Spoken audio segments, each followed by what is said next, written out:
मातुलितबलधामं हेमशैलावलेहं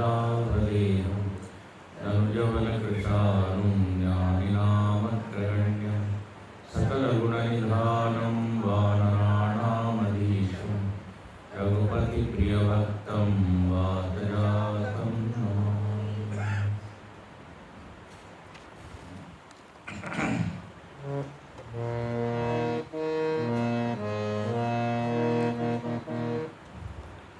एक बार शब्द अनेक बार आया ना, उसके ऊपर गुरु जी ने 4 पंक्ति एक भजन में, एक बार बार बार हरि नाम जपो रे, एक बार बार बार हरि नाम जपो रे, एक बार बार बार हरि नाम जपो रे, एक बार बार बार हरि नाम जपो रे, राम कृष्ण वासुदेव नारायण भजो रे, राम कृष्ण वासुदेव नारायण भजो रे,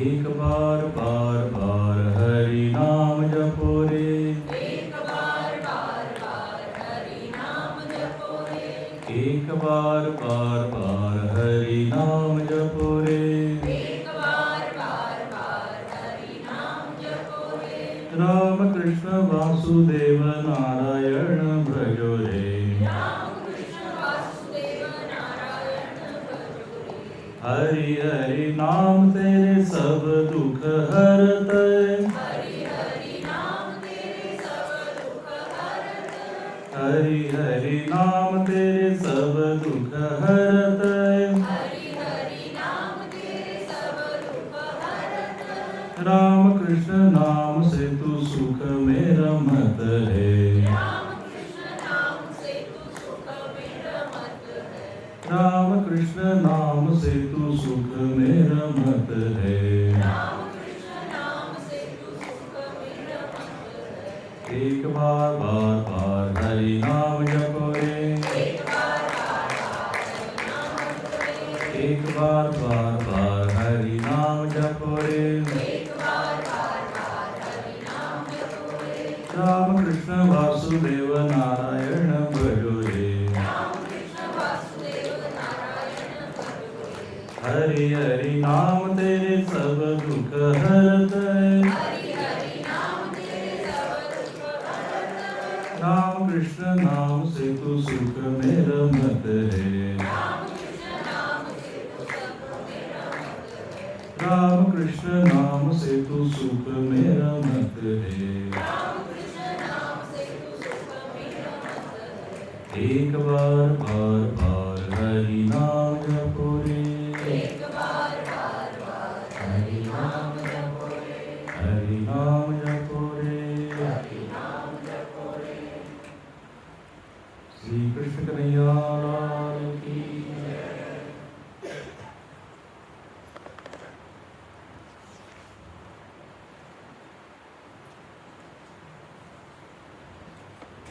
सीता जी का हरण हुआ है, भगवान खोज रहे हैं, वर्णन है यहाँ पर,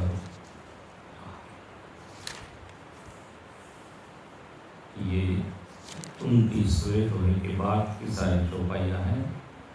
हा गुण खान जानकी सीता, रूप सील व्रत नेम पुनीता। आप तो नियम व्रत करने वाली, आपका हरण किसने किया? भगवान जो है इतने आर्त हो गए हैं कि लता से, वृक्ष से, पेड़ों से, पहाड़ों से, सबसे पूछते। वाल्मीकि जी ने वर्णन किया है कि सब लोग द्रवित हो गए, सब लोग रोने लगे, पूरी सृष्टि। यहाँ भगवान पूछते हैं, हे खग मृग हे मधुकर श्रेणी, तुम देखी सीता मृग नयनी। खग मृग सबसे पूछते, इतने सारे पक्षियों के नाम है, इतने सारे पेड़ों के नाम है,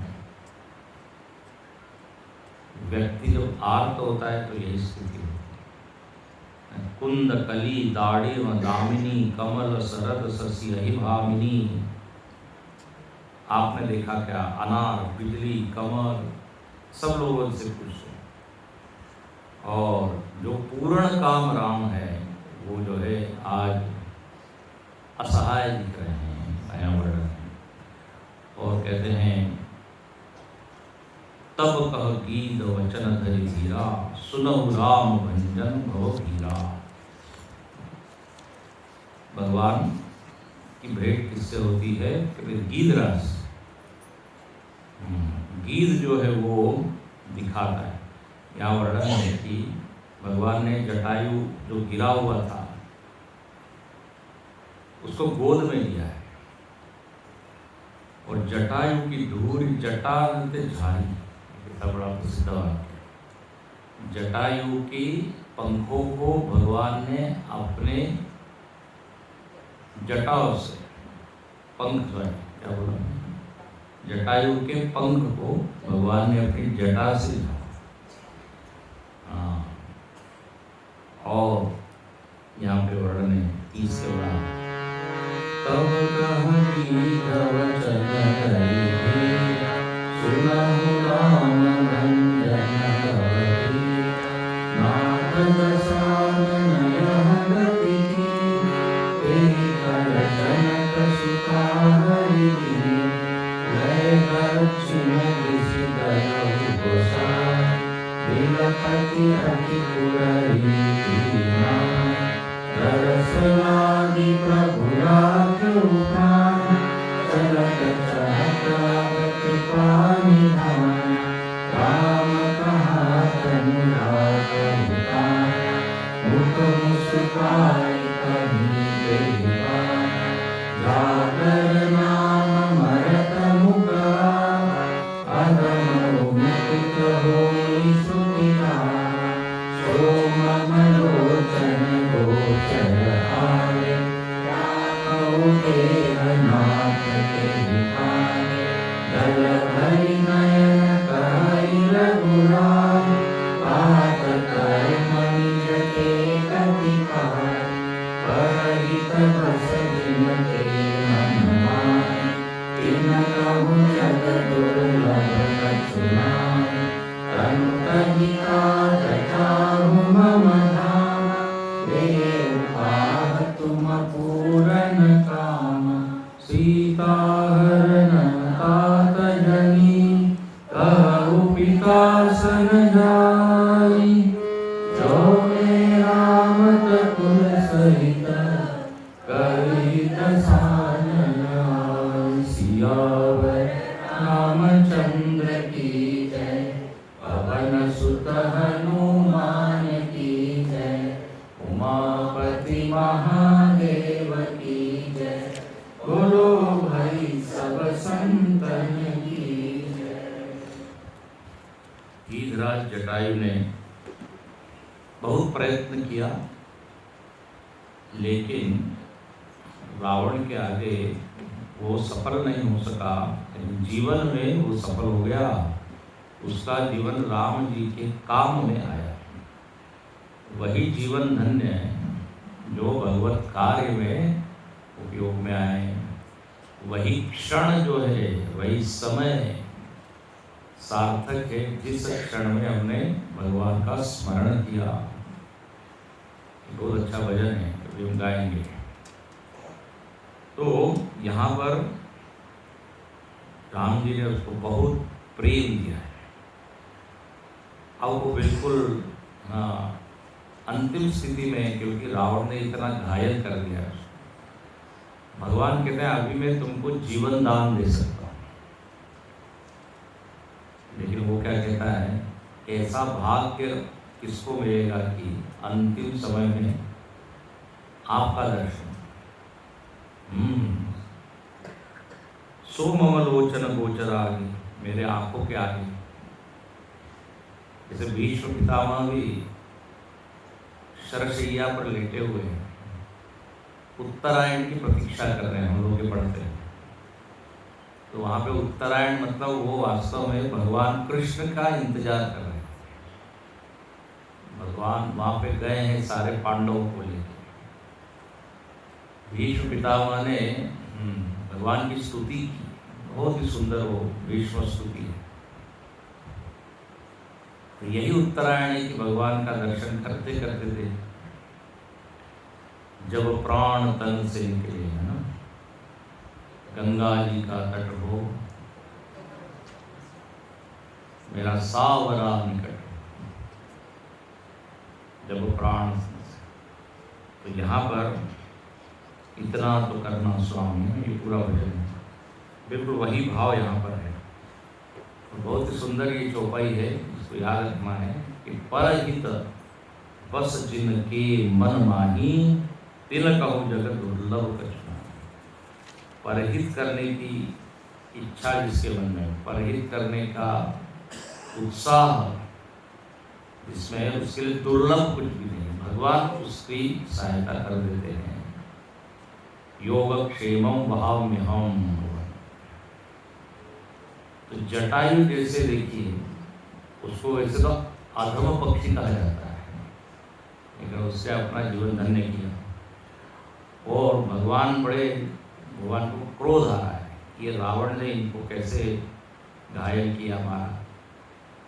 भगवान कहते हैं यदि मैं राम हूँ, पराक्रमी राम, वीर राम, तो आप सीता हरण की बात पिताजी से नहीं कहिएगा, मत कहिएगा, क्योंकि अब देह टूटने वाला है। बोले ये मैं यदि राम हूँ तो रावण ही अपने कुल सहित पिताजी को ये बात कहेगा।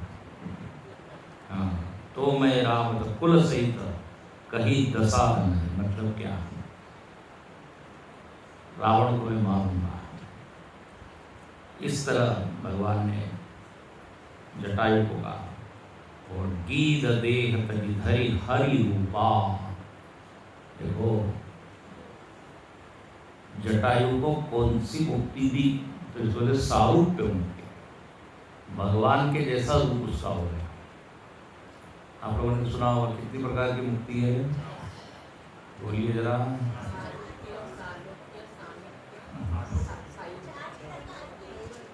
हाँ, 4 प्रकार, 5 प्रकार की चलिए। सालोक के मतलब भगवान के लोक में चले जाना, वैकुंठ, गोलोक इत्यादि लोक में जाना। दूसरा है सामीप्य, जहाँ भगवान रहते हैं उसी कॉलोनी में क्वार्टर मिल जाना,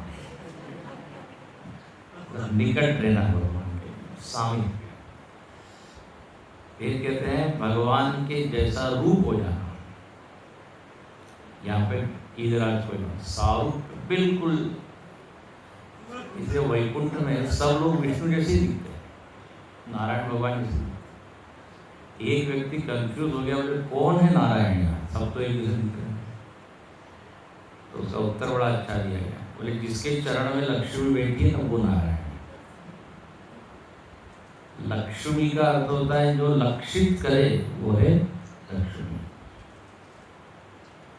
तो सारूप्य मतलब भगवान के जैसे हो जाना, तो गीत को लेना। और सायुज्य मतलब भगवान से जुड़ जाना, भगवान के आयुध इत्यादि हो जाना, सायुज्य।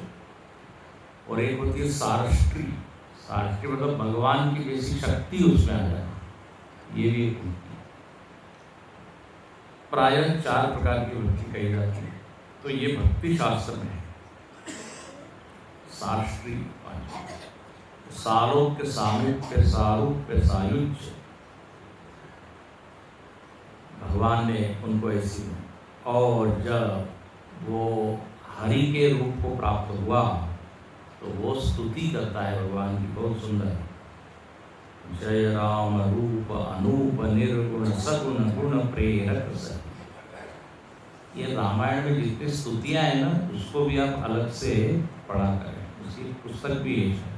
और गुरु जी ने ये सारी स्तुतियाँ गाई है, नवमी निरंतर करके। हाँ, एक तो सारी स्तुतियाँ अलग अलग रागों में। तो यहाँ पर गीतराज ने और अंत में बस यही वो मांगते हैं कि आपकी भक्ति हमारे हृदय में बनी रहे। अविरल भगति मांगी बर गीत गयो हरिराम, ते की क्रिया जथोचित निज कर कीरा। देखिए तो सही, जटायु का कितना बड़ा भाग्य। भगवान स्वयं उसके अंत्य संस्कार करते हैं, श्राद्ध क्रिया करते हैं। उसने अविरल भक्ति, यहाँ पर जितने भी भक्त हमने देखे वो सब एक ही मानते हैं, अविरल भक्ति, अटूट भक्ति। भक्ति ऐसी होनी चाहिए जो टूटे नहीं। हमारे स्वामी जी कहते हैं भक्ति शब्द क्या है? भागति। भक्ति हमारी भागती है। तो ऐसी नहीं, इसको कहते हैं अव्यभिचारिणी भक्ति। गीता में क्या शब्द है? अव्यभिचारिणी। चाहे रोग हो, शोक हो, संकट हो, दुख हो, अनुकूल हो, भगवान से जो हमारा नाता है, रिश्ता है, वो वैसा ही बना रहे हैं। ये असली प्यार है। जैसे अपने शरीर से जो हमारा प्रेम होता है ना, वो सहज प्रेम होता है, टूटता नहीं है। चाहे रोग हो, कुछ हो, फिर भी शरीर में जैसी हमारी प्रीति है, विदाउट एनी कॉज, बिना किसी कारण के, ऐसे ही भगवान में जो प्रीति हो जाए बिना किसी कारण के, उसको कहते हैं अविरल भक्ति, अखंड भक्ति। गुरुदेव का एक वाक्य है, इन स्पाइट ऑफ और एक बिकॉज ऑफ। हम लोग जो है बिकॉज ऑफ मतलब किसी कारण से, उसको क्या कहते हैं? सकाम भक्ति। किसी कारण से एकदम भगवान के प्रति प्रेम आ जाता है, बिकॉज ऑफ। और इंस्पाइट ऑफ मतलब चाहे जो हमारी इच्छा पूरी हो न हो, जो भी हो। बने तो रघुवीर से बने, बिगड़े तो भरपूर। ये जन्म जन्म लगी रगर हमारी, वर्ण समुन्नत रहो। ये असली भक्ति है। नहीं तो स्वार्थ है। क्यों? आप हमारा ये काम कीजिए तो हम आपको ₹1.25 चढ़ाएंगे, एक नारियल फोड़ेंगे। ये जो भक्ति है ये। अब देखिए जब चुनाव आते हैं तो सारे नेता लोग एकदम भगत बन जाते हैं, सारे मंदिरों में जा रहे हैं, शर्ट के ऊपर जनेऊ डाल के भी जा रहे हैं। तो एकदम जितने मंदिर है, ये भक्ति है कि क्या है? ये केवल काम बनाना है। गुरु जी अच्छा सुनाते, जब परीक्षा आती है तब सारे विद्यार्थी क्या हो जाते हैं? भगत बन जाते हैं। एक ने नारियल फोड़ा हनुमान जी के मंदिर में, लेकिन फिर भी फेल हो गया। बड़ा नाराज हो गया, हनुमान जी आपके यहाँ नारियल फोड़ा भी। तो हनुमान जी ने कहा आपने पढ़ाई की कि नहीं? बोले पढ़ाई करके ही पास होना होता तो मैं आपके पास क्यों आऊँ? ये शॉर्टकट हमने देखी। तो हम लोगों की भक्ति का स्वरूप प्राय यही होता है। कोई तिरुपति जा रहा है, कोई वैष्णव देवी जा रहा है, कोई गुरुवायूर जा रहा है, कामना को लेके जाते हैं। लेकिन भगवान उसको भी कहते कम से कम मेरे पास तो आया ना, चलिए भगवान उसी में खुश है। इसलिए उसको अर्थार्थी भक्त कहा जाता है। भगवान ने उसको भी भक्त की संज्ञा दी। लेकिन यहाँ पे जितने भक्तों का वर्णन हम पढ़ रहे हैं, ये कहते हैं निष्काम भक्ति, केवल भक्ति के लिए भक्ति, केवल प्रेम के लिए प्रेम। ये है असली भक्ति का स्वरूप। तो अविरल भक्ति। और यहाँ लिखते देखो आगे पंक्ति बिल्कुल यही बात है, कोमल चित्र अति दीन दयाला, कारण बिनु रघुनाथ कृपा। भगवान आप पे कृपा करते हैं इसलिए नहीं कि आपने 11 रुपए दिए हैं, कारण आपने प्रेम किया। यहाँ लिखते हैं गीध अधम खग आमिष भोगी, गति दीनी जो जाचत जोगी। जो बड़े बड़े योगी लोग याचना करते हैं जिस गति की प्राप्ति के लिए, वो इस अधम पक्षी को भगवान ने दे दी। और यहाँ पे तुलसीदास जी टिप्पणी करते हैं, थोड़े नाराज हो जाते हैं, बोले लोग भी क्या हैं, सुनहु उमाते लोग अभागी, हरि तज होई विषय अनुरागी। इतने प्यारे हमारे भगवान हैं, फिर भी जो है उनको छोड़ के मालूम नहीं कहाँ कहाँ भटकते रहते हैं। ऐसो को उदार जगवाही, बिनु सेवा जो द्रवै दीन पर, राम सही सको। इस तरह यहाँ पे मुक्ति हुई किसकी? इस गीधराज की। इसके बाद भगवान आगे चलते हैं, खोज रहे हैं फिर, और खोजते खोजते कहाँ पहुँच गए वो? तो बोले शबरी के आश्रम। उसके पहले एक राक्षस आता है, उसका नाम है कबंध। हाँ, कबंध है ना, उसको भगवान मारते हैं। अब उसकी भी काफी चर्चा है, लेकिन अपने पास आगे चलते हैं।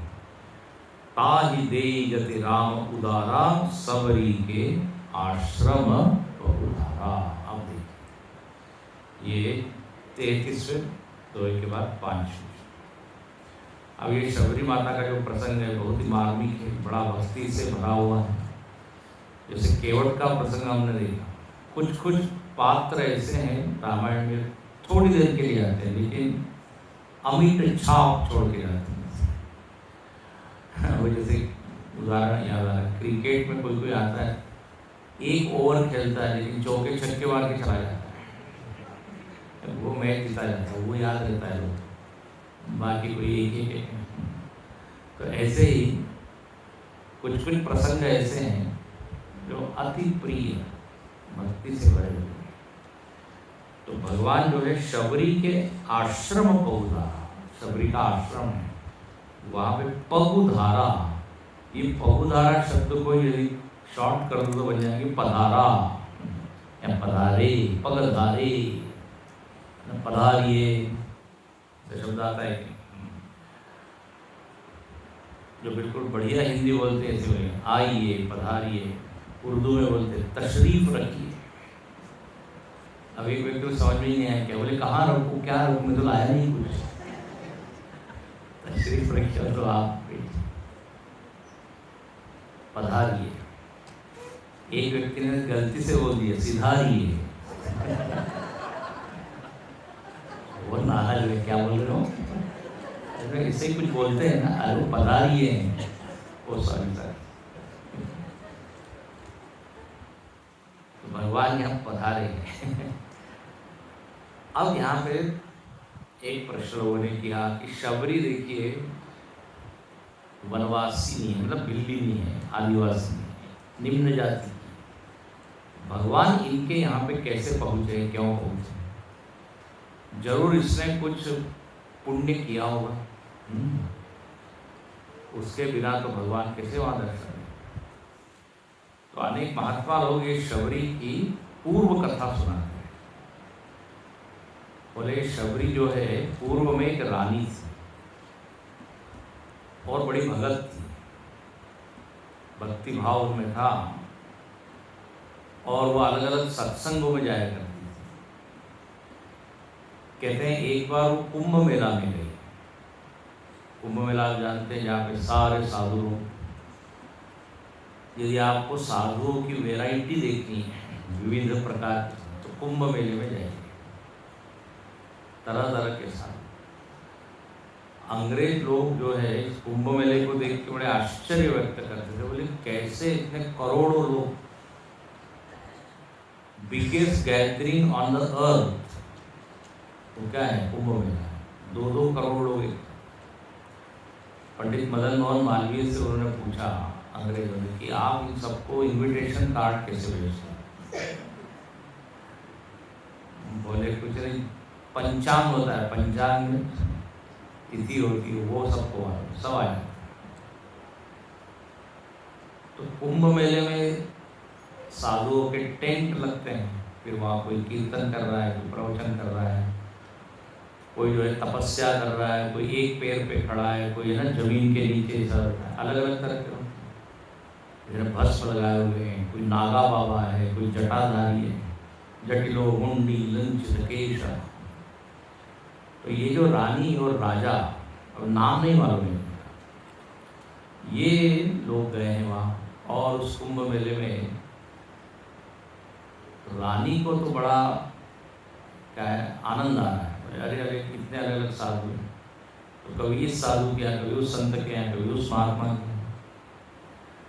लेकिन वो राजा जो है वो कहने लगा कि ये ठीक नहीं, हम लोग राज परिवार के, हम ऐसे एकदम किसी भी सामान्य लोगों की भीड़ में नहीं बैठ सकते, आखिर हमारा स्टेटस। लेकिन अब वो जो रानी है वो कहती है मुझको तो उसमें मजा आता है, हाँ भगवान नाम का कीर्तन हो रहा है, कुछ अच्छे विचार सुनने को मिल रहे हैं। अब कहते हैं वो राजा को बड़ा गुस्सा आ रहा है, बोले ये तुम रोज रोज जाती हो ठीक नहीं। तो वो रानी को बहुत दुख हुआ, बहुत दुख हुआ। तो वो रानी ने सोचा कि इस जीवन का क्या फायदा जिसमें आप भगवान का भजन नहीं कर सकते। तो ऐसा कहते हैं वो त्रिवेणी में गई है और उन्होंने अपने देह को ही विसर्जित कर दिया और देह को छोड़ते वक्त भगवान से ये प्रार्थना की कि भगवान मुझको अगला जन्म आप ऐसे जाति में दीजिए जिसमें रहकर मैं भजन कर सकूं, भले वो जाति निम्न हो लेकिन मैं भक्ति कर पाऊँ। अभी भक्ति में आड़े क्या आ रहा है, यही कुल परंपरा जाति। तो मैं चाहती हूँ भक्त बन के मैं आऊँ। जैसे आपने सती जी का भी देखा था, शिव जी की अर्धांगिनी में, तो ये तो बिल्कुल है, वृत्ति हमारी जैसी होती है तदनुसार ही आगे की गति होती है। जैसे हम लोग यहाँ बैठे हैं, अब यहाँ से निकलने के बाद लास्ट आपका जो थॉट होगा, अंतिम विचार जो होगा, उस विचार के अनुसार आपकी गति होगी। बाहर निकलते ही आपको ये बोलते हैं कि पहले हम कमरे में जाएंगे, तो आपका जन्म कहाँ होगा, कमरे। फिर का 1.5 घंटा सुना, जरा बाहर जाके चाय पी के आए, तो बाहर के हाँ वहाँ चाय की दुकान पे क्या हो जाएगा, अवतरण हो जाएगा। वृत्ति आपको लेती। फिर कहा जरा इनके हमारे मित्र हैं उनसे मिल लेते, तो मित्र के कमरे में लास्ट थॉट, आखिरी विचार बड़ा महत्वपूर्ण है। तो यहाँ पर ये विचार था, तद अनुसार उसके अनुसार उनका जन्म जंगल में हुआ और शबर जाति में जन्म होने के कारण उसको क्या करें, शबरी के नाम हो जाति। एक शबर भाष्य भी है, एक संत बड़े आचार्य उन्होंने वेद पर भाष्य लिखा, तो शबर भाष्य, तो शायद वो भी उसी उसमें पैदा हुआ, I am not sure, but Shabara भाष्य।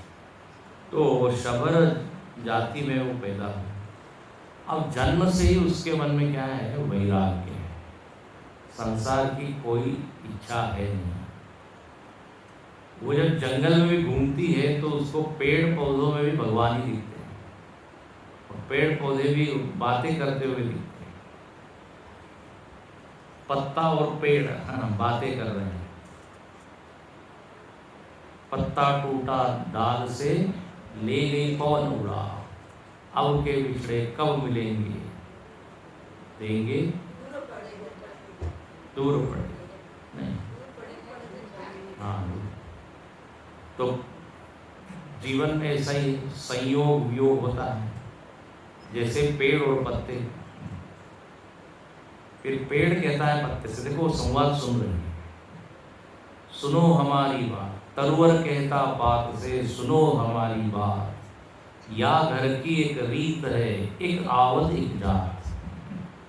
पेड़ ने पत्ते को उत्तर दिया, बोले इस घर की तो रीत यही है कि एक आता है।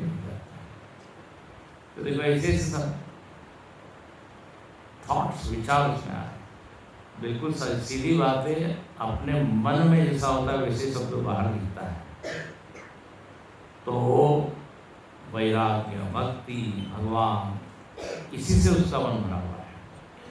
अब थोड़ी थोड़ी बड़ी हो गई है, उसके विवाह का समय आया है। एक दिन वो देखती है कि उनके घर में बहुत सारे पशु जो है वो ला के बांधे हुए हैं और कुछ तैयारी हो रही है। अब ये शबरी कोई बहुत बड़ी नहीं, 10-11 साल की। पहले तो बाल विवाह होते थे छोटे छोटे, तो विवाह की तैयारी शुरू कर दी। अब वो पूछती है ये पशु वगैरह काहे के लिए लाए हैं? तो बताया उनके माता पिता ने कि देखो हम लोग इतने विवाह में जाते रहे, तो वहाँ अब ये तो जंगल में रहने वाले मांस भक्षी, तो बोले अब तुम्हारा भी विवाह है तो उसके लिए ये सब। उसको बहुत दुख हुआ, बोले अरे मेरे विवाह के कारण ये सब मारे जाएंगे। तो कहते हैं उसने रात में वो सारे जो पशु बांधे हुए थे छोड़ दिए और खुद जो है भाग गई। भगवान ने बड़ा अच्छा मानो कि कहा, बोले तुमने इतने पशुओं को मुक्त किया है, अब मैं तुमको मुक्त करूंगा। अभी अभी बड़ा न पर हित बस जिनके मनमानी तिन कहो दुर्लभ। अब जो शबरी है छोटी सी है लड़की, इधर उधर भटक रही, कहते हैं वो दिन में जो है पेड़ के ऊपर बैठ जाती थी, कोई देखे नहीं, और रात में नीचे उतरती। अब कहते हैं ऐसे ही दिन बीतते रहे। एक दिन उसने देखा कि इस जंगल में एक आश्रम, पेड़ के ऊपर चढ़ी थी, वहां से उसको आश्रम दिखा। बोले अरे इस आश्रम में जाना चाहिए, लेकिन उसको बड़ा संकोच है। बोले मैं बिल्ली नहीं हूँ, कुछ पढ़ी लिखी नहीं हूँ, कुछ संस्कार ही नहीं, मेरे को प्रवेश मिलेगा कि नहीं, हिचक है उसको। लेकिन उसने कहा हम सेवा तो कर सकते हैं। तो वो ऐसा कहते हैं सुबह सुबह 3-4 बजे उठ के वो आश्रम के बाहर साफ सफाई करती है और वहाँ कुछ फूल फल ला के रख देती है। आश्रम में जो रहने वाले लोग थे, जो सुबह उठते थे देखते थे कौन है साफ कर देता है, कौन या फल फूल। वो आश्रम जो है मतंग ऋषि का था। मतंग ऋषि,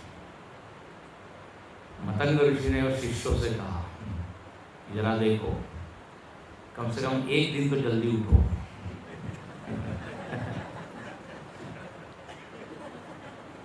नहीं, अपने आप सब अच्छे शिष्य है, लेकिन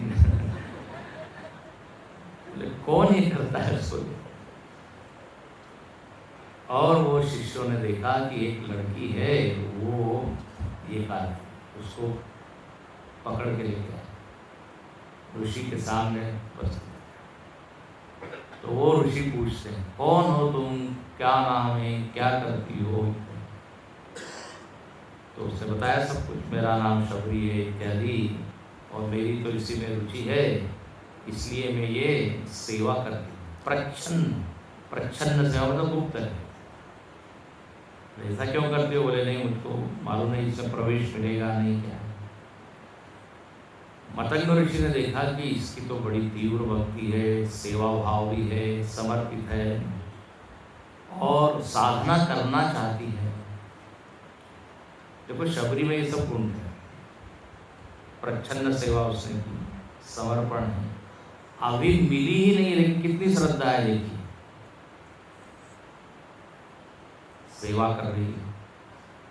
और त्याग देखिए, विरक्त, घर छोड़ दिया इतनी छोटी सी। तो मतंग ऋषि उससे प्रभावित हुए, उसने कहा तुम यही रहो। तो वो वहाँ रहने लगी और मतंग ऋषि ने उनको नाम दीक्षा दी। राम राम श्री राम, जय राम जय जय राम। तो राम नाम की दीक्षा भी उसको मिली। आप कहते हैं वहाँ सेवा कर रही है, साधना कर रही है, उपासना कर रही है, जप कर रही है और जीवन उसका बड़ा अच्छा चल रहा है। अब हुआ ये कि मतंग ऋषि को कहीं जाना था, बोले मुझको हिमालय में जाना। कहीं कहीं लिखा है कि अब उनका अंतिम समय आ गया। तो शबरी माता ने देखा कि अब तो इनके साथ हमारा वियोग हो जाएगा, अब तक इनके छत्र छाया में, इनके शरण में हम थे। बड़ी वो दुखी हुई, रोने लगी कि भाई अब तक तो आप सहारा थे, अब हमारा कौन सहारा।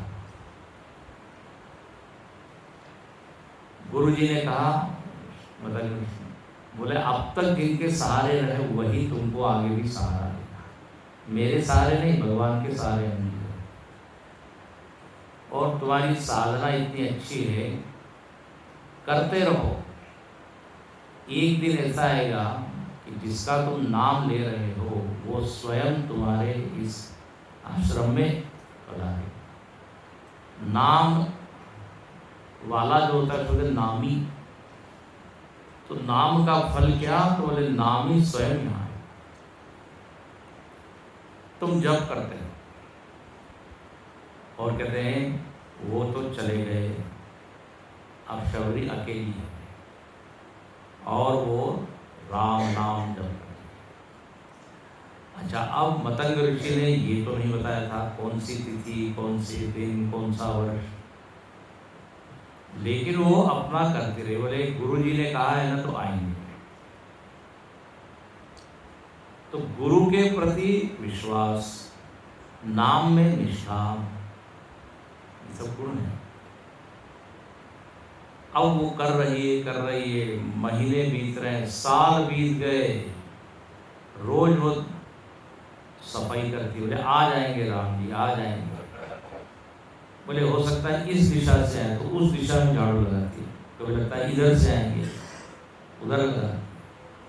और बोले जब आएंगे तो कुछ फल इत्यादि तो देना चाहिए। आने के बाद फल तोड़ेंगे तो ठीक नहीं, तो पहले ही रोज फल इत्यादि तोड़ के तैयार करती है, आसन तैयार करती है। देखो वर्ष बीत गए लेकिन भगवान तो आए नहीं। अब वो जो युवती शबरी थी अब वृद्ध हो गई, आंख में दिखना उनको कम हो गया, रोशनी कम हो गई, चेहरे पे झुर्रियां पड़ गई, हाथ में लकड़ी आ गई, कमर जो है झुक गई, बाल सफेद हो गए, वृद्धावस्था आ गई। लेकिन आश्चर्य, उनके मन की जो निष्ठा, श्रद्धा, विश्वास, वो बूढ़ा नहीं हुआ। आएंगे, अभी आ रहे थे ना भजन बड़ा पसंद, राम आएंगे, तो ये विश्वास उनमें। हम लोगों के शबरी का जब वर्णन सुनते हैं तो यही चित्र है ना, वृद्धा। लेकिन शुरुआत बहुत पहले से की, ऐसे नहीं कि वृद्ध होने के बाद उन्होंने भक्ति शुरू। अब कहते हैं भगवान ने देखा कि इनकी साधना पूरे होने को है, इनको फल देना चाहिए। तो कहते हैं भगवान पधारे, शबरी के आश्रम पहुंचा। जिस दिन का वो इंतजार कर रही थी वो दिन आ गया, और उसने तो यही निश्चय किया था कि बस मेरा जीवन भगवान के दर्शन के। जिस दिन भगवान का दर्शन हो जाएगा उसके बाद एक दिन भी मैं इस देह को नहीं रखूंगी। आगे हम देखेंगे। जीवन का यही प्रयोजन, यही उद्देश्य, बस उसी को लेकर वो जी रही थी, और वो प्रयोजन पूर्ण होने को है तो भगवान वहाँ आए। और सबरी देख राम गृह आए, मुनि के वचन समुझ जीव आए। छठी चौपाई 33 के बाद शबरी ने जब भगवान का दर्शन किया तो देखो पहली बात उनको क्या याद आई, बोले हमारे गुरु जी के वचन सही सिद्ध हो गए, जो उन्होंने कहा था उस मुनि के वचन समुझ जियो। मन प्रसन्न हो गया, भगवान का दर्शन कर दिए, मुख से लेकर नख तक, ऊपर से लेकर नीचे, सरस लोचन बाहु विशाला। सबसे पहले ध्यान उनका भगवान के नेत्रों की ओर जाता है, तो नेत्रों से कृपा बरस रही है, बड़ा उनको अच्छा लगा।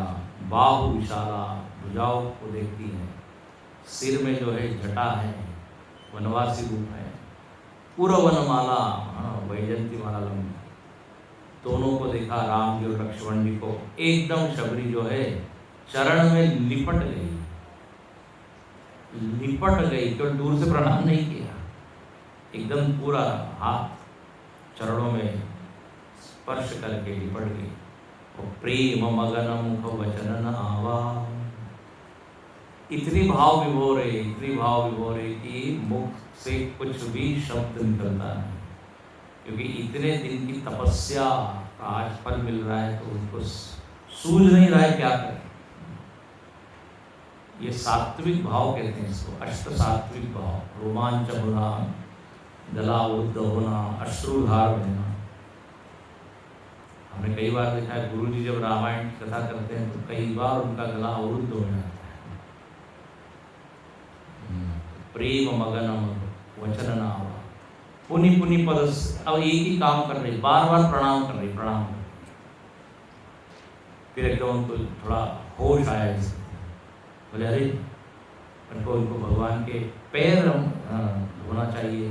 जब भी कोई आता है पाद्यम समर्पयामि, हम जब पूजा करते हैं तो उसमें अर्घ्यम पाद्यम, तो सादर जलले चरण पखारे, चरण पखारने और पूरी सुंदर आसन बैठ। जो रोज आसन तैयार करती थी बोले आज ये आसन बनाना सार्थक हो गया, जिसके लिए बनाया वो आज यहाँ सम्मुख उपस्थित है। और उसके बाद कंदमूल फल सुरसति, ये नाम कहुआ प्रेम सहित प्रभु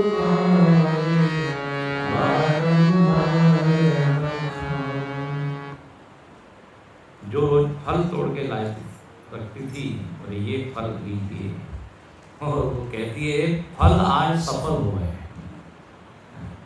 हाँ, फल सफल हुआ।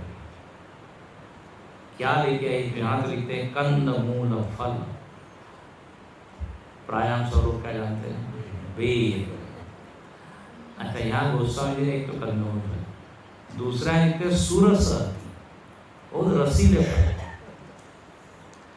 वो उसको तो मालूम है ना कौन से पेड़ के फल मीठे, जो जंगल में रहता है उसको मालूम, तो मीठे मीठे फल ही ला के रखती थी। गोस्वामी जी ने देखो अलग वर्णन किया है सूरज।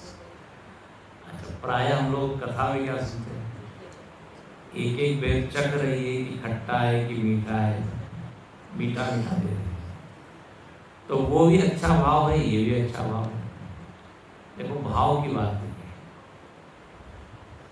हमारे भगवान को कहीं खट्टा फल न मिल जाए इसलिए वो चख के दे रही है झूठे फल। और यहाँ पर कहते हैं कि उसको तो मालूम ही है, तो पहले ही उसने अलग किया, ये भी ठीक है, लेकिन जो वो भाव उसमें वो थोड़ा ज़्यादा मीठा है, एक एक फल को चख के वो। इसलिए सूरदास जी ने भजन लिखा ना, सबसे ऊंची प्रेम सनाई, सबसे ऊंची प्रेम सनाई, प्रेम के बसर चुनरत हाथों, प्रेम के बसर चुनरत हाथों, भूल गए ठकुराई, सबसे ऊंची प्रेम सनाई, सबसे ऊंची प्रेम सनाई। झूठे फल सबरी के खाए, झूठे फल सबरी के खाए, साग विदुर घर खाई, सबसे ऊंची प्रेम सनाई, सबसे ऊंची प्रेम सनाई।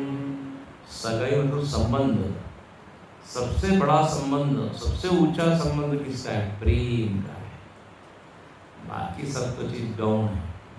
कोई बहुत बड़ी चीज भी दे, लेकिन ऐसे अपमान से दे, लो ले लो, कितना हम भी रख लो, लेकिन कोई प्रेम से भले सामान्य चीज भी हो तो उसको संभाल के।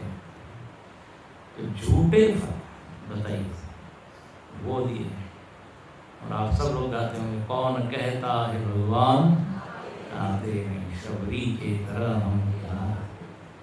भगवान तो तैयार है, लेकिन वो वृत्ति, वो भक्ति, वो तीव्रता चाहिए।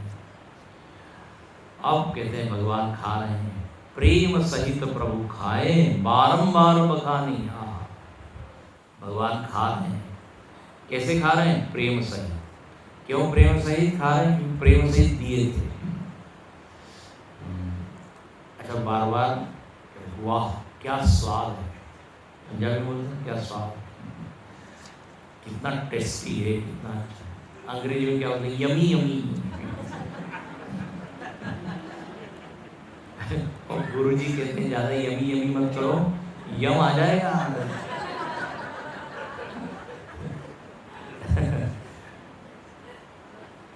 तो कोई मिठाई उठाई खाना, यहाँ तो कहते बहुत सुंदर, क्या सुंदर है, वाह वाह। और ऐसा कहते हैं जब भगवान अयोध्या में गए हैं वापस, तो लोग उनको भिक्षा पे बुलाते थे, फल देते थे, तो लक्ष्मण जी को भगवान कहते थे जो स्वाद वहाँ शबरी के यहाँ मिला ना, वो स्वाद किसी के यहाँ नहीं है अभी तक। वो स्वाद क्या है? बारंबार बखान। अब वो बड़ी प्रसन्न हो गई, वाह भगवान को पसंद आई हमारी। हाथ जोड़ के वो स्तुति करना चाहती है, लेकिन वो कह रहे कि मैं तो कुछ जानती नहीं, संस्कृत पढ़ी नहीं, भाषा पढ़ी नहीं, हिंदी पढ़ी नहीं, क्या स्तुति करूं? कई विधि स्तुति करो तुम्हारी, मैं तो अधम हूँ, जड़मती हूँ। 3 बार की थी, अधम अधम आती ना, मैं ये नहीं कर सकता। और भगवान ने जब ये देखा कि बड़ी ये अपने में थोड़ा हीन भाव इनको है, तो देखो भगवान यहाँ कहते हैं सुन भामिनी। भगवान जो है उनको संबोधित करते हैं किस शब्द? भामिनी। भामिनी का अर्थ होता है, भाव होता है प्रकाश है, तेजस्वी स्त्री। भामिनी का अर्थ होता है युवती और सुंदर, तेजस्वी, ये सब अर्थ है। और एक अर्थ है भी क्रोधी, लेकिन वो अर्थ यहाँ लागू नहीं होता। क्रोधित कोपिश, लेकिन हाँ भामिनी प्रकाश। अब देखिए है ये इतनी वृद्धा और क्या झुर्री पड़ी हुई, लेकिन भगवान के लिए कितनी सुंदर हो। तो भगवान देख या सौंदर्य नहीं देखते, बोले मन जैसा सुंदर है, ऐसा तो कहीं देखा नहीं। और भगवान कहते हैं मैं 10 चीजों को नहीं देखता, मानो एक भगत कर नाता। जाति पाति कुल धर्म बड़ाई, ये सब चीजें हैं, मैं इसको नहीं देखता।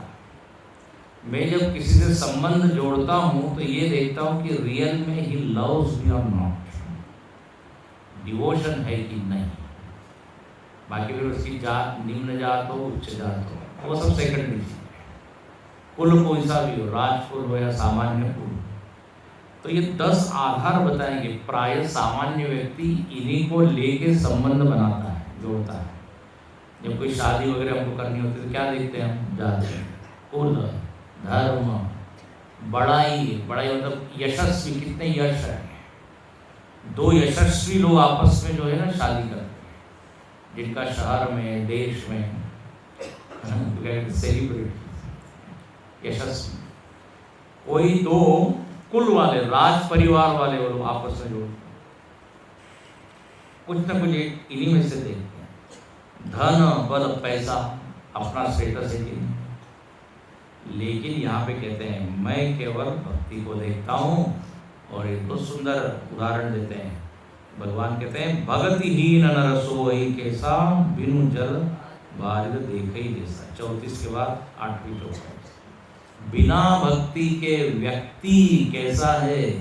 बोले जैसे बिना पानी के बादल, सूखा है, घूम रहा है। सूखे बादल देख के कोई खुश नहीं होता, न मोर नाचते हैं न किसान खुश होता। बारिद, बारिद मतलब पानी, पानी देने वाला जो बादल है वो जैसे सबको प्रसन्न करता है, ऐसे ही भक्ति वाला जो व्यक्ति है, भक्ति सहित, वो आनंदित होता है और वही मेरे को भी प्रसन्न करता है। नहीं तो भक्ति के बिना मैं खुश नहीं होता। और तुम्हारे में यही शर्त तुम पूरी कर रही हो। तुम बार बार कह रहे हो अधम जाति जड़मती, बोले मैं देखता ही नहीं। और नवधा भगति कहो तो ही पाए। अब देखो भगवान ने उसकी भक्ति देखी शबरी जी की, तो उनको प्रेरणा हुई भक्ति के बारे में बोलने की। वक्ता क्या बोलेगा ये इस पर निर्भर है, श्रोता कैसा है। श्रोता की मुखचर्या देख के तो देखिए भगवान को उत्साह आ गया, अरे वाह कितने, जरा भक्ति की चर्चा कर ले भगवान की। गीता में भी आप देखते हैं अर्जुन के मुखारविंद को देखिए, भगवान को मजा आ रहा है, बोले परम भूय प्रवक्ष्यामि ज्ञानानाम ज्ञानवत् परम भूय। फिर से मैं सुनाता हूँ, पहले सुना है लेकिन फिर मुझको मजा आ रहा है जिस एकाग्रता से तुम सुन रहे हो। आप कल्पना कीजिए अर्जुन की एकाग्रता कितनी उच्च स्तर की होगी। रणभूमि में खड़ा है, इतने सारे डिस्टर्बेंसेस है, हाथी है, घोड़ा है, अस्त्र है, शस्त्र है, वो इधर तो कुछ नहीं देख रहा है, सीधे भगवान के ऊपर। तभी भगवान को मजा आ रहा है। भक्तो सिमे सका चेती रहस्यम ये तद। हाँ बोले ये मैं उत्तम रहस्य तुमको बता रहा हूँ क्योंकि तुम मेरे भगत हो। यहाँ पर भी भगवान को बड़ी प्रसन्नता, बोले मैं नवधा भक्ति सुनाता हूँ लेकिन याद रखना शबरी के लिए नहीं सुनाई, तो पहले से ऑलरेडी वो तो उसमें PhD होल्डर है। सावधान सुन धर्म माही, भगवान दुनिया के लिए सुनाते हैं। और यहाँ एक शब्द बहुत अच्छा है, बोले सुनो, शबरी को कह रहे हैं लेकिन हम लोगों को कह रहे हैं, ऐसा समझिए सावधान होकर सुनो, और केवल सुनो ही नहीं उसको धारण करो। हाँ ये ज़्यादा महत्वपूर्ण है। सुनते तो बहुत है, धारण नहीं हो पाता। कई बार हमने आपको सुनाया एक वाक्य, लोग टन भर सुनते हैं, टन भर। एक टन में कितना किलो होता है? 1000 किलो। इतना सुनते हैं, टन भर सुनते हैं, मण भर याद रखते हैं। एक मण में 40 किलो होता है, और कण भर जीवन में उतारते हैं।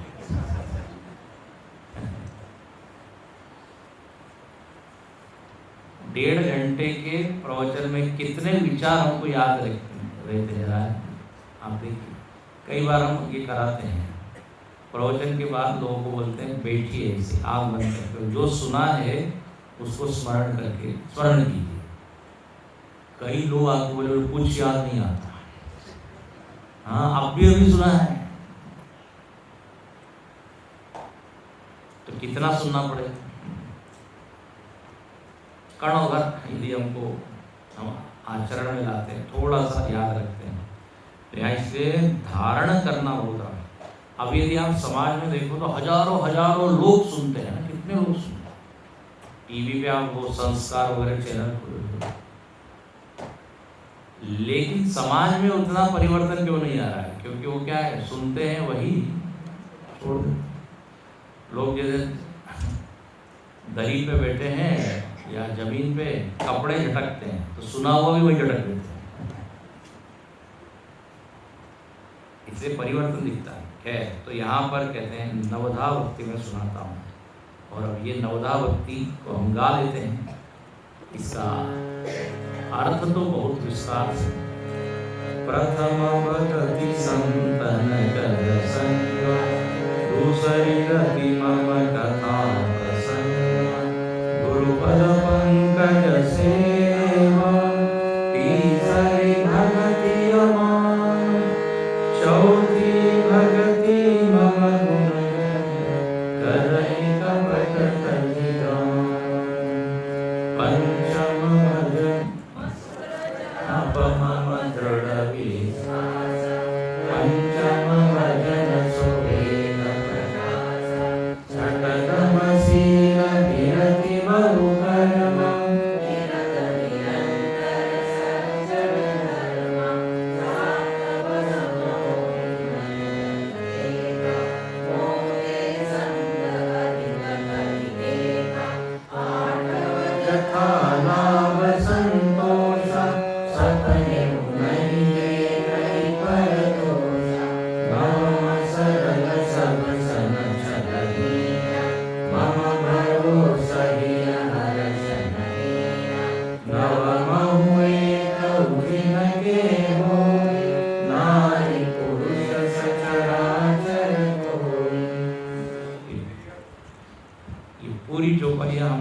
पाठ कर ले तो बड़ा अच्छा।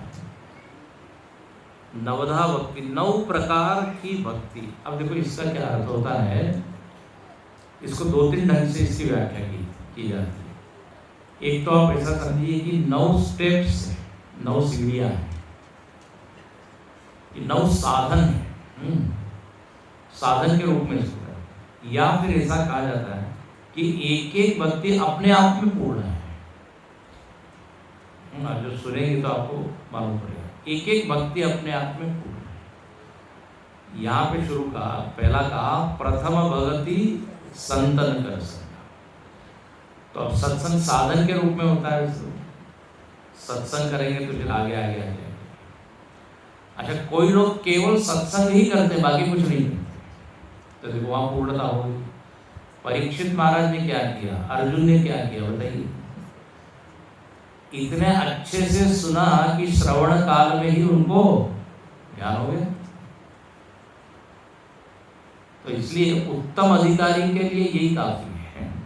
वेदांत के हम चिंतन करते हैं तो उसमें आता है आत्मा बारे श्रोतव्य, आत्मा के बारे में सुनिए।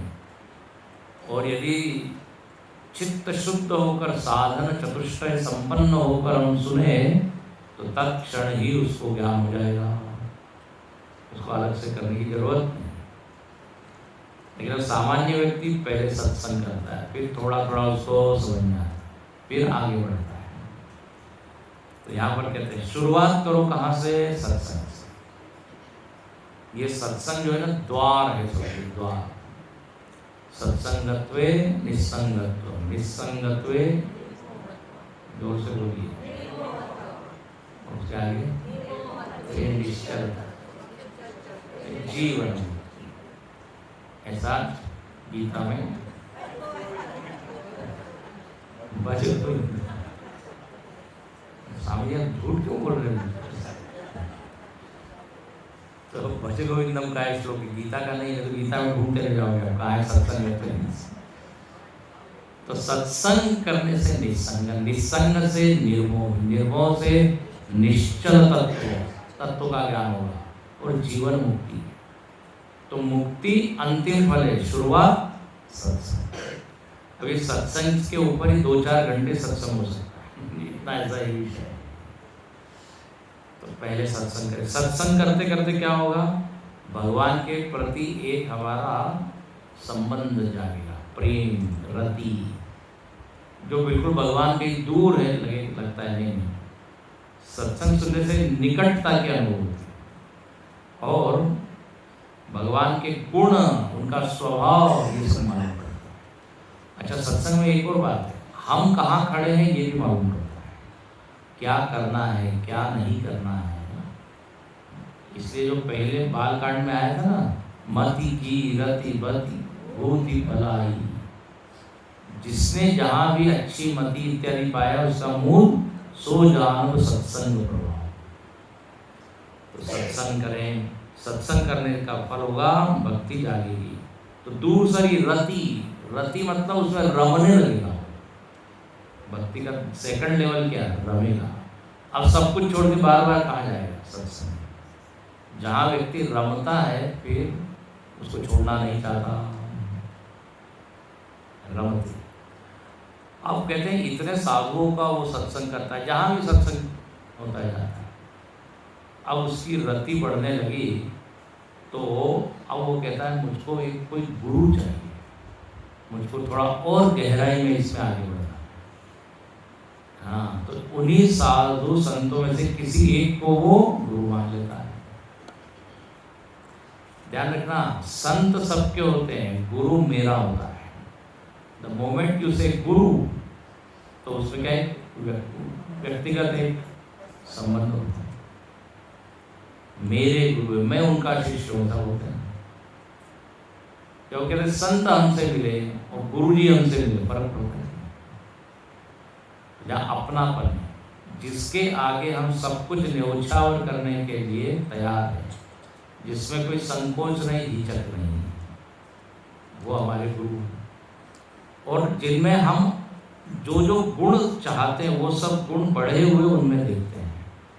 मैं ज्ञान चाहता हूँ, अरे इनमें बहुत ज्ञान है, वैराग्य, इनमें वैराग्य दिखता है, तो सहज ही लगता है हाँ ये हमारे आदर्श है गुरु। तो गुरु की प्राप्ति साधक के जीवन में एक बहुत बड़ी घटना है।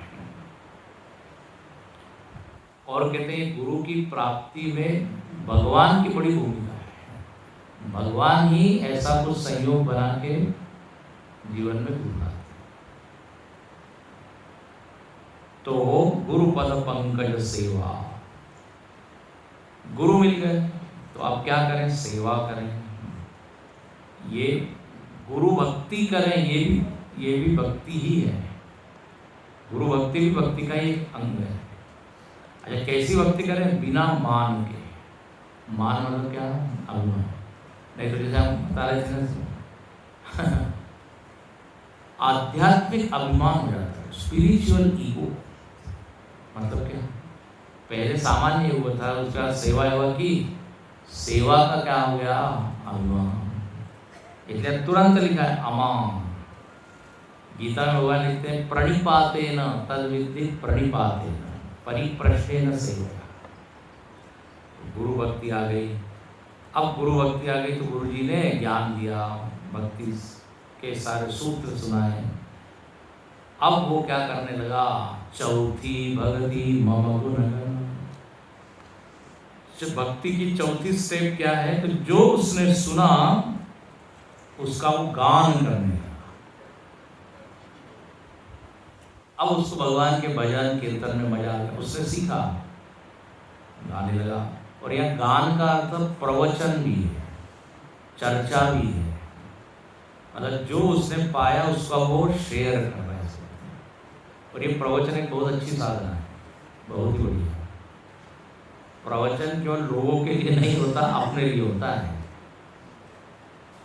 प्रवचन के बहाने वक्ता को क्या मनन होता है। यदि आप सबको मैं 10-10 मिनट बोलने के लिए कहूँ तो देखिए आप रात भर सो नहीं पाएंगे। देखते रहेंगे, इस किताब में देखेंगे मनन हुआ कि नहीं। प्रवचन न हो तो फिर, इसलिए स्वाध्याय प्रवचनाभ्याम न प्रवचन ये कहा है।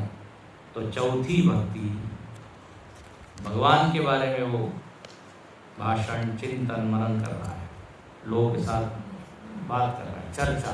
गुरुदेव ने इसलिए क्या शुरुआत की? स्टडी रूप। जो आपने सुना ज्ञान यज्ञ में उसको आप बताइए क्या समझा। अच्छा, मजेदार बात है, जब आप बोलते हो तब समझ में आता है हमने क्या समझा है। सुनते हो तब सब समझ में आ गया, सब समझ में। लेकिन बोलने जाते तो ब्लैंक। इसलिए ये डरना नहीं चाहिए, घबराना नहीं, करते रहना चाहिए। चौथी भक्ति। पांचवी भक्ति क्या है? अब कहते हैं भक्ति में थोड़ी सी और गहराई उसकी आ गई। अब वो जप करने लगा। ये प्रवचन कीर्तन ये थोड़ी सी बहिर्मुखी होती है, इसमें लोग हैं, व्यक्ति। अब अकेले वो क्या करे या क्या करना चाहिए उसको? पंचम भजन सो वेद प्रकाश। वेद ने जो कहा मंत्र जाप, तो मंत्र जाप करे। अब ये बड़ा विषय है, जप की साधना। एक ही शब्द या मंत्र की पुनरावृत्ति। जपात सिद्धि, जप से ही सिद्धि मानी गई। ये मंत्र जाप, मंत्र शास्त्र एक अपने आप में बोल रहा है। तो गुरु ने एक मंत्र दिया, ये करो मननात्राय से मंत्र, जिसका मनन करने से व्यक्ति की रक्षा होती है। मननात्राय मंत्र। एक ने बड़ा अच्छा कहा, ये पंजाबी में मंत्र को कैसे बोलेंगे? मंत्र। तो मंत्र का बड़ा अच्छा अर्थ है। बोले मंत्र क्या करता है? मन को तार देता है, जिससे मन तर जाए वही मंत्र। पंजाब में ऐसा होता है, जो जुड़े हुए अक्षर उसको तोड़ देते हैं, टूटे हुए को जोड़ देते हैं, स्कूल को सकूल। तो मंत्र, मन जिससे तर जाए, ये भी अर्थ ठीक है। मंत्र जाप हो, दृढ़ विश्वास, एक इष्ट मंत्र हो, अपना एक आराध्य हो। देखो ये बहुत बड़ा विषय है। सब भगवान का आदर हो। नहीं तो लोगों को बड़ा कंफ्यूजन होता है, कौन सा करें, ये करें, ये करें। अरे एक में आप कीजिए, एक को अपना मानिए, बाकी सबका आदर कीजिए, एक से संबंध। महाराज जी उदाहरण देते थे, वैसे एक लड़की का संबंध एक लड़के से हो जाता है तो उसके प्रति वो पूरी तरह समर्पित हो जाता है। लेकिन इसका अर्थ ये नहीं कि जो घर में दूसरे लोग हैं उनका निरादर करें, सबका आदर करें, लेकिन संबंध एक से। ऐसा भक्त जो है भगवान से संबंध हो। फिर कहते हैं छठ दमशील विरति बहुकर्मा। छठी भक्ति क्या है? तो कहते हैं जो दम मतलब होता है इंद्रियों का संयम। भैया बड़ा अद्भुत है। भक्ति मतलब ये मत समझना कि तो फूल ही चढ़ा रहा है। संयमित जीवन जीना ये भी भक्ति है। दम, जिसके जीवन में संयम है, शील है। शील का मतलब मैनर्स, तरीका, हाँ, बैठने का, उठने का, वो शील। वेल मैनर्ड बोलते हैं, बड़ा सुशील। ये एक ऐसा गुण है, शीलम सर्वत्र वै धर्म, ऐसा कहा है। शील नाम का गुण यदि हो तो आपका सद्गुरु क्या होगा? सम्मान और आदर होगा। नहीं तो बहुत सारे गुण हैं लेकिन बोलने का तरीका नहीं, बैठने का तरीका नहीं, खाने का तरीका नहीं, तो फिर लोग हरिओम कर देंगे। सुशील, शील निधान, बहुत ऐसे ऐसे शब्द इसके ऊपर खूब चिंतन किया गया है। तो छठ दम शील विरति बहुकर्मा।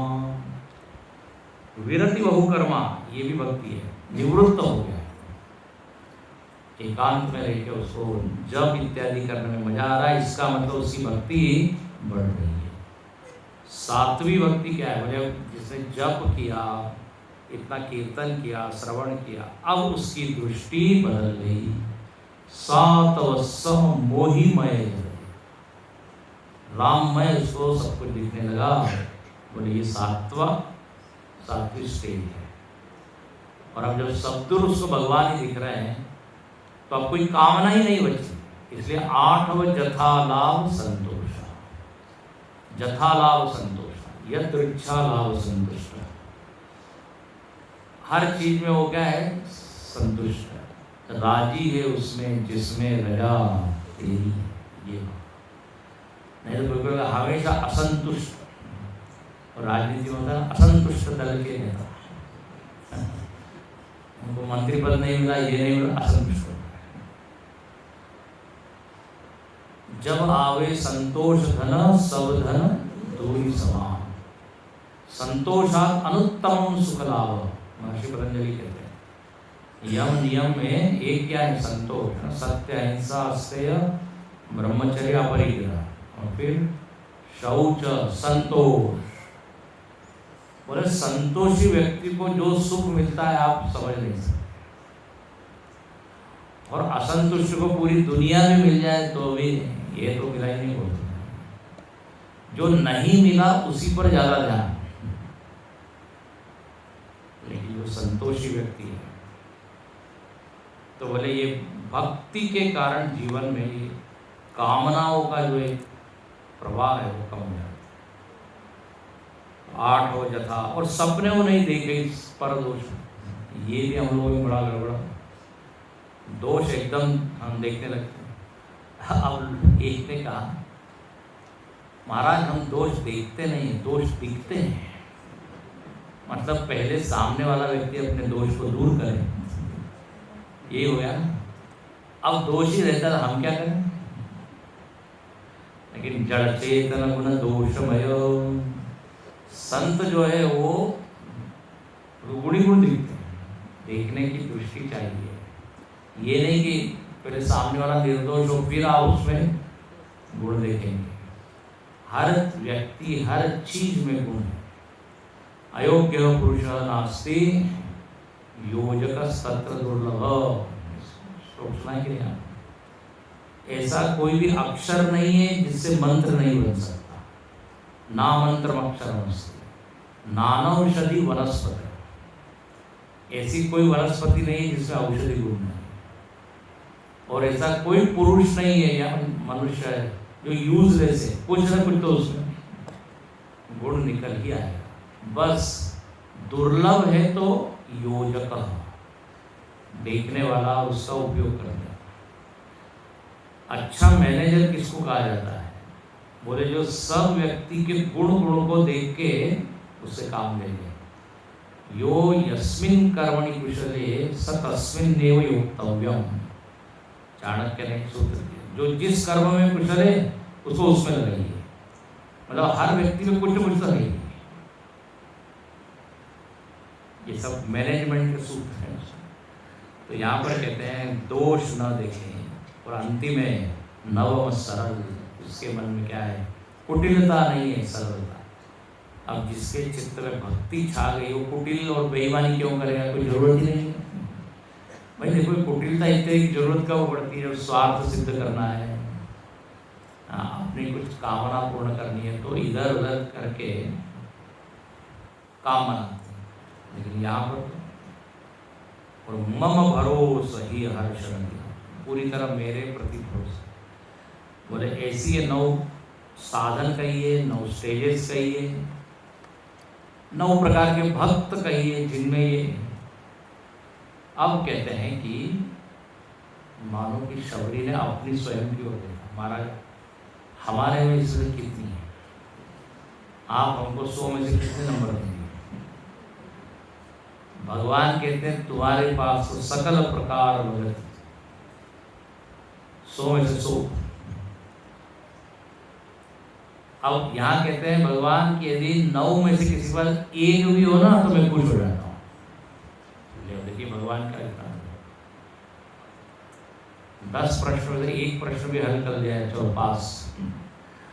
तो यहाँ कम से कम 1 भक्ति तो करनी चाहिए, और कम से कम मुझको लगता है पहली वाली भक्ति यदि करें तो आगे की बात बन जाएगी। उनसी पहली प्रथम भगवती संत। इस तरह जब हो गया तो शबरी माता बहुत खुश हुई और कहने लगी मेरे दर्शन का फल क्या है? जीव पाव निज सहज स्वरूप। ये वेदांत का वाक्य है। भगवत दर्शन ही आत्मदर्शन, क्योंकि जो आत्मा है वही परमात्मा है।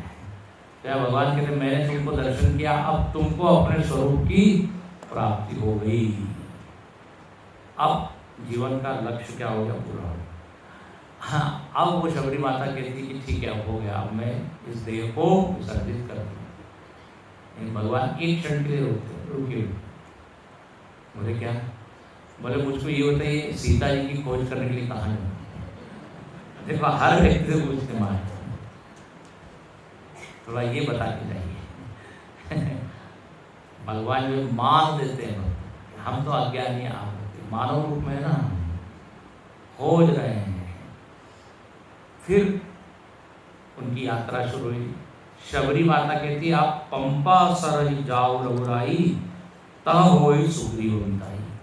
आप जाइए कहाँ? पंपा सरोवर के निकट किष्किंधा में, वहाँ पे आपकी मैत्री होगी इससे, सुग्रीव से।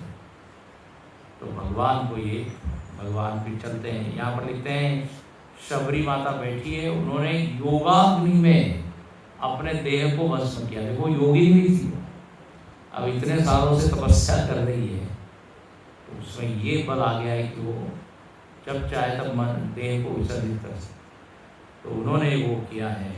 और यहाँ तुलसीदास जी उनकी इस मुक्ति को, भक्ति को देखकर अपने ही मन को उपदेश देते हैं। बोले अरे महामंद मन, देखो देखो ये जातिहीन अघ जन्म ऐसी है जो भिल्लिनी, उसने भगवान को पा लिया और तू मन को कहते हैं तू भक्ति करता ही नहीं। तू भक्ति कर, चहसी ऐसे प्रभु ही विसारी। ऐसे प्रभु को क्यों विसरा दिया जो इतने उदार है, इतने कृपालु है, कि सबको मुक्त करने के, जात पात नहीं देखते। ऐसे अपने ही मन को तुलसीदास जी के। इसके बाद भगवान फिर खोजने लगे। और यहाँ आगे क्या हुआ? नारद जी आते हैं। नारद जी का एक छोटा सा प्रसंग है।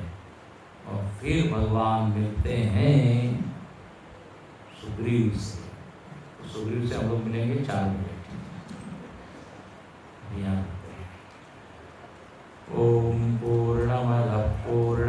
संपूर्ण